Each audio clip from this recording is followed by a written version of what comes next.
আমি আমার বক্তব্য শুরু করছি সোনার বাবা স্যার কাছে একটা কিছু লাইন দিয়ে।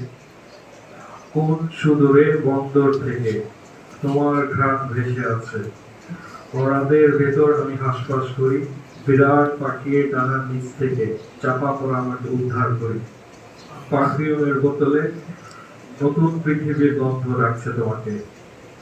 আজকে আমরা এক বিশেষ কারণে এখানে হাজির হয়েছি। মনে হচ্ছে যে আমরা সেই ধীরে ধীরে সেই 2020 সালে ফিরে যাচ্ছি। এর মধ্য দিয়ে 2020 সালে আমাদের স্যারের সাথে পরিচয় হয় সামাজিক অনলাইনে করোনার মধ্যে। সেই শুরু হয়েছিল যে গল্পের শেষ নেই এবং মহেশ, এই দুটো গল্পের মাধ্যমে।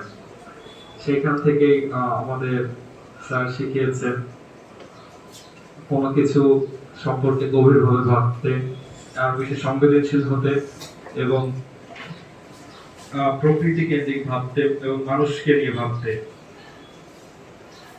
এখন আমাদের যে শুরু হয়েছিল যেখান থেকে যাত্রাটা, এখন আবার সেই একই জায়গায় যাত্রাটা যাচ্ছে একই পথে।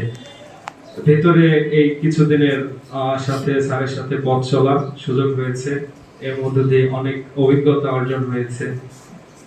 আজকে আমরা যে জন্য উপস্থিত হয়েছে এখানে, স্যার পিএইচডি উচ্চশিক্ষা অর্জনের জন্য যে বাইরে যাচ্ছে, আমরা সবাই স্যারকে অভিনন্দন জানাচ্ছি।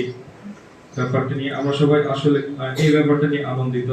এবং আর যেটা ব্যাপারটা যে আমরা বিশ্ববিদ্যালয়ে স্যারকে সরাসরি পাচ্ছি না, যেমন ভাবে আমরা আমাদের সরাসরি যে কোনো সমস্যা হলে সুখে দুঃখে পেতাম, ওইরকম ভাবে আর পাচ্ছি না। স্যার আমাদের মাঝে যে জ্ঞানের আলোটা জ্বালাতে চেয়েছেন সবসময়, সেটা আমরা যদি বলি যে বিশ্ববিদ্যালয়ের ধারণা থেকে শিক্ষার্থীরা হবে জুনিয়র স্কলার এবং শিক্ষকরা হবেন সিনিয়র স্কলার। এবং আমি কিছু কিছু কাজে আমি আমার শিক্ষক মহোদয়দের এরকম সহায়তা পেয়েছি। আমি আমার ব্যক্তিগত অভিজ্ঞতা থেকে বলতে পারি, আমি কিছুদিন আগে ইউল্যাব এ একটা প্রেজেন্টেশন দিয়ে এসেছি। ওইখানে আমাদের শিক্ষক মহোদয়দের যতটা সহায়তা পেয়েছি, সেটা আসলে একটা বিশ্ববিদ্যালয়ের যে চর্চা, জ্ঞানের চর্চা, সেই আমি নিজে অনুভব করেছি আমার শিক্ষকদের মাধ্যমে। এবং সেইখানে আমরা যে কাজটা করেছি সেটাও অনেকটা কাজে, বইটা অনেকটা ছিল মশিউর স্যারের যে অনুবাদকৃত বইটি, সেই কেন্দ্রিক কাজে আমাদেরকে দিক নির্দেশনা দিয়েছেন জনাব হাবিবুর রহমান স্যার, লিটন চক্রবর্তী মিথুন স্যার এবং অন্যান্য স্যারদের সহায়তায়। তো এইভাবে বিশ্ববিদ্যালয়ের প্রতিটি পর্যায়ে স্যার যেভাবে আমাদেরকে সহায়তা করেছেন, ডিবেট হোক, যুক্তির চর্চা, সে সব পর্যায়ে আমরা স্যারকে অনুভব করতে যাচ্ছি। আমরা স্যারকে অনুভব করব সেই মধুমতির তীরে যখন সূর্য ডোবা দেখতে যাব, সেই অবস্থায় আমরা স্যারকে অনুভব করব। স্যারকে আমরা অনুভব করব যখন আমরা যুক্তির চর্চা করব বিভাগে। স্যারকে আমরা অনুভব করব বিভাগে যখন আমরা কোনো মানুষের পক্ষে কাজ করতে যাব। স্যারকে আমরা আমাদের আদর্শ হিসেবে পাবো যখন আমরা আরো বেশি সংবেদনশীল কাজ করতে যাব।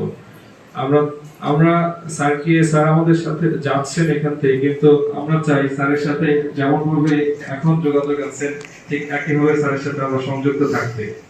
এবং আমরা আশা করি এবং স্যার আমাদের সাথে যুক্ত থাকবেন। এবং একই সাথে আমরা এই শূন্যতাটা কখনো অনুভব করতে চাই না যে স্যার আমাদের সাথে এখন উপস্থিত নেই।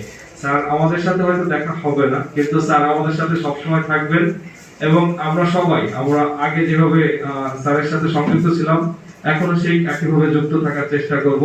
এবং স্যারের সাথে আমাদের অনুভূতি এবং দূরত্ব কখনোই বাড়বে না। স্যার আমাদের মধ্যে আদর্শ হিসেবে থাকবেন, শক্তি হিসেবে থাকবেন। এই বলে আমি আমার বক্তব্য শেষ করছি। ধন্যবাদ।